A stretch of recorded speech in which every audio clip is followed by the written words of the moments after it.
नमस्कार, मैं हूं आरजू अंसारी और आप देख रहे हैं राष्ट्रीय जगत विजन न्यूज। छत्तीसगढ़ का हसदेव अरण्य एशिया का सबसे बड़ा ऑक्सीजन देने वाला जंगल आज खुद अपनी ही सुरक्षा के लिए संघर्ष कर रहा है।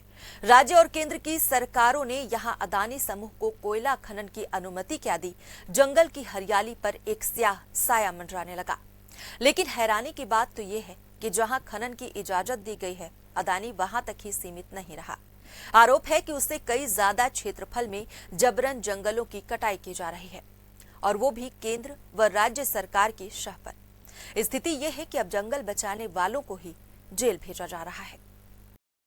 ताजा मामला मुंडा गांव का है, जहां जब ग्रामीणों ने अदानी के खिलाफ अवैध जंगल कटाई पर विरोध जताया तो लैलूंगा से कांग्रेस विधायक विद्यावती सिदार, 10 से अधिक सरपंचों और ग्रामीणों को गिरफ्तार कर लिया गया। इलाके में पुलिस और प्रशासन का पहरा है ताकि कोई वहां जाकर हकीकत न देख सके, और अदानी के निजी सुरक्षा गार्ड स्थानीयों से बदसलूकी तक करने से नहीं चूक रहे हैं। विधायक विद्यावती सिदार ने कहा कि बिना वन विभाग की मौजूदगी के जंगल काटना पूरी तरह गैर कानूनी है। अदानी समूह सरकार के संरक्षण में मनमानी कर रहा है और कांग्रेस पार्टी इसका सख्त विरोध करती है। उनका साफ कहना है कि जंगलों को नष्ट करने की इजाजत किसी को नहीं दी जाएगी। हम गांव वालों के साथ हैं और इस लड़ाई को हर मंच पर उठाएंगे। ये फॉरेस्ट विभाग का है, तो फॉरेस्ट विभाग का अधिकारी कहाँ है? मैं पूछी उनको, वो नहीं थे। बोली आप यहाँ पब्लिक को क्यों रोक के रखे हो? सीधा मैं अंदर गई तो मेरे को फिर इधर अंदर ले आया अरेस्ट। अभी अरेस्ट कर लिए ना? हाँ। ठीक है।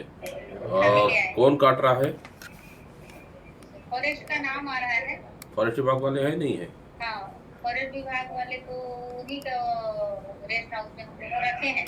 अच्छा, हाँ। ठीक है। गांव वाले भी हैं, विरोध कर रहे हैं? अब गांव वाले हैं ना, पूरे गांव वाले। चलो ठीक है, चलो ठीक है, लगे रहो, गांव वालों से खड़े रहो। हाँ। ठीक है, हाँ। हाँ ठीक।